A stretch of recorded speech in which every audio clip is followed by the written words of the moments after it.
for the first time in my life, I feel. I mean, I have a lot going on, but they're good things, and I have a little anxiety because of all the things I need to do. But Do you celebrate your wins? I've been really celebrating. I'm pinching myself every day as of late. I can't believe it. How do you? Okay, something good. What is a win for you? Is it normally career wise, or is it? It's a lot of things. Like recently, I helped somebody get sober, Ooh, that's and he's doing very good, and that feels good. an official sponsor, or No, but it's somebody that I got a call from somebody saying this guy really needs help. Didn't know who he was. I know what he did for a living, but I brought him around to some meetings and stuff like that, and we've been close. We've been grown close. So that's nice. I've been speaking at meetings again, so that's good. what the initial getting off or the initial getting sober? I guess what are those tips and tricks that you give? Not tips and tricks, but like how do you guide someone through that? Like the withdrawals of the initial. Well, I mean, everyone has a different view on how to get sober, right? I can only share my experience. And my experience is through 12-step groups and hitting meetings hard, getting a sponsor, doing service work, and that sort of that way.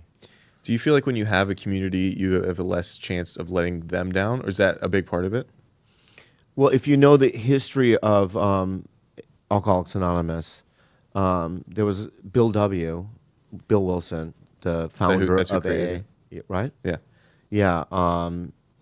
One day he was at some sort of convention or something, and he had been sober for a while, but he couldn't. He knew he was going to drink, right? And he didn't know what to do, so he called a nun on the phone.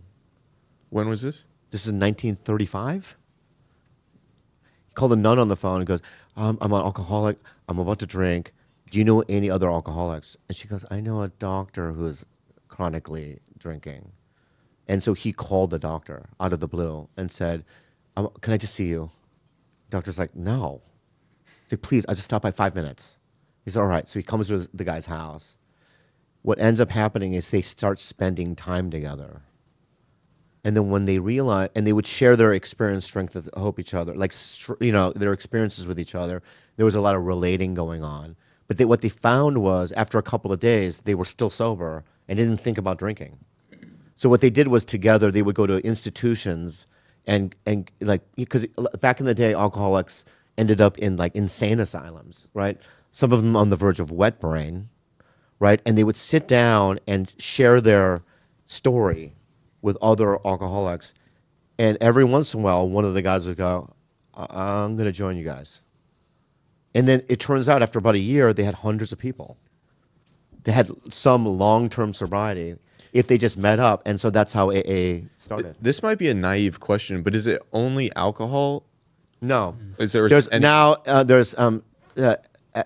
Sex Love Anonymous. But like say it was like prescription drugs, whatever it is, would that all be in the same group as alcohol? Yeah, I mean, if I was a strictly an opiate, Yeah. user, and I wanted to get sober, I would probably still go to AA meetings because it's all the same thing. You know what I mean? Also, all these behaviors is not the problem, right? It's the solution to what the actual problem is. Well, what was it? World War II. A lot of the guys were hooked on meth and other drugs, or maybe even heroin. But when they got home to a community, like statistically, like 90% of them all quit, or it might even be higher. But it was like a sense of community that. Community is important, and that's what I think AA is. It's community. You need somebody to check you too. How often is it? What do you mean?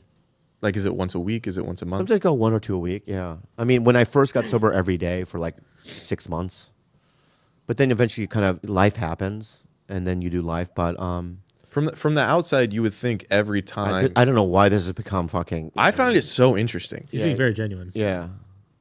No, I like it. I like being real. I find it really interesting. Yeah. Every time, I guess from an outsider's perspective who hasn't been, it almost like you go in and it's a lot of like really emotional stories. Is it always like that? Is there sometimes where it's like everybody's hanging out and it's like I'll give you when I was a kid, I was 17 years old. I used to go to this place called Mount Soledad Men's. It was a men's meeting Saturday mornings. It's still there. and still a meeting. So I gave Dan a cake there like 7 months ago in San Diego. And but when I went as a kid in the '80s, I was in high school and I got sober then. And there was this guy one day. Had no shoes on. He was like a hobo. You know what I mean? He was going, you know what I mean? Like he was fucked up, right? And he kept going every week. And then I stopped going for that meeting for a couple of years. But then, like in my early 20s, before I did stand up, I started going back. And I was sitting next to this guy, and he was wearing a suit.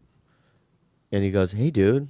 I go, "Hey, I met you for remember me?" I was going, "Ah." And I go, "Whoa!" Like I couldn't believe. I go, "What's going on?" He's like, "Oh yeah, I'm married." Right? It has a life, and that's when it really hit me. Like, oh, this shit works. Like there's a